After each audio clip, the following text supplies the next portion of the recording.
السلام علیکم ورحمۃ اللہ وبرکاتہ۔ حلالہ کیا ہوتا ہے؟ حلالہ کے سلسلے میں ہماری پہلے بھی ویڈیوز ہیں، ہم نے بنائی ہیں، لیکن یہ تازہ سوال ہمارے پاس آیا ہے ون وہار دلی بائی پاس عیدگاہ جے پور کے رہنے والے عبد الواجد صاحب کا۔ میں اپنے اس ویڈیو میں دوبارہ آسان لفظوں میں حلالے کو سمجھانے جا رہا ہوں۔ یہ ہر اس نوجوان کے لیے ہے جو حلالہ کے کانسیپٹ سے پریشان رہتا ہے۔ یہ ہر اس صاحب ایمان کے لیے ہے جو اس سوال کی وجہ سے منہ چھپانے کی کوشش کرتا ہے۔ دیکھیے، بنیادی طور پر ایک بات سمجھ لیجئے، کسی مرد نے اگر اپنی بیوی کو 3 طلاق دے دی تو شرعی اعتبار سے وہ عورت اس کے لیے حرام ہو گئی اور وہ عورت اس سے ہمیشہ کے لیے جدا ہو گئی۔ دوسری بات، جب یہ اس سے الگ ہو گئی، اب یہ اس کے لیے حلال نہیں ہو سکتی ہے۔ اب یہ اس کے پاس سے چلی گئی، یہ اپنے گھر رہنے لگی، یہ آدمی اپنے گھر رہنے لگا، اس نے دوسری شادی کر لی، اس عورت نے بھی دوسری شادی کر لی، اور پھر اس کے بعد کچھ دنوں کے بعد، 10 سال کے بعد یا 4 مہینے کے بعد یا 2 سال کے بعد، یہ جو عورت تھی اس کا شوہر مر گیا دوسرا والا، یا جو آدمی تھا اس کی بیوی دوسری والی مر گئی مان لی، یا اس نے اپنی دوسری بیوی کو چھوڑ دیا۔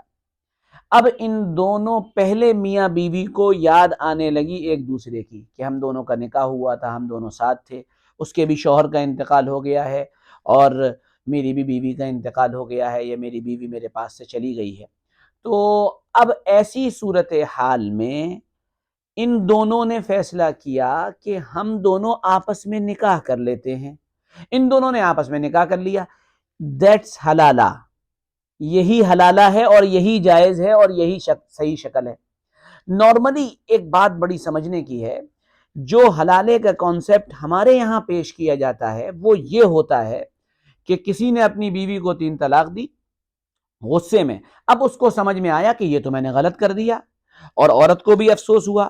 اب یہ مرد اپنی بیوی سے یہ کہتا ہے کہ تم کو میرے ساتھ رہنا ہے، اس کی شکل کیا ہو؟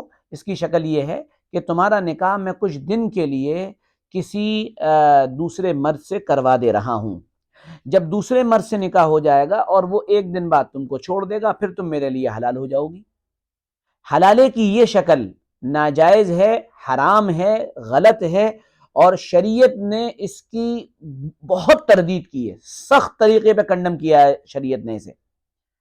لیکن اگر کوئی آدمی اس طرح کر لیتا ہے، اگر کوئی اس پروسیس سے گزرتا ہے، تو چونکہ پروسیس پورا ہو چکا ہے، اس کے نتیجے میں یہ لڑکی اپنے پہلے شوہر کے لیے حلال ہو جائے گی۔ لیکن یہ طریقہ غلط ہے، شریعت نے بڑے سخت الفاظ میں مذمت فرمائی ہے۔ جناب رسول اللہ صلی اللہ علیہ وسلم کا فرمان ہے، لعن اللہ المحلل والمحلل لہ، اللہ کی لعنت ہے اس کے اوپر جو حلالہ کرے اور اس کے لیے جس کے لیے حلالہ کیا جائے۔ آپ صلی اللہ علیہ وسلم نے دوسری روایت میں کرائے کا سانڈ کہا ہے ایسے آدمی کو۔ تو یہ بڑی سخت باتیں ہیں، اس سے بچنے کی کوشش کرنا چاہیے۔ میں امید کرتا ہوں کہ میری یہ پوری بات، حلالے کا جو صحیح کانسیپٹ ہے، یہ آپ کو سمجھ میں آ گیا ہوگا۔ میں نے یہ بات کئی اپنے غیر مسلم دوستوں کے سامنے بھی رکھی ہے، وہ پورے طور سے مطمئن ہوئے ہیں، انہوں نے کہا ہے بات ہم کو سمجھ میں آ گئی ہے۔ اللہ ہمیں بھی سمجھنے کی توفیق عطا فرمائے اور دین و شریعت کو بصیرت کے ساتھ سمجھ کر عمل کرنے کی توفیق عطا فرمائے۔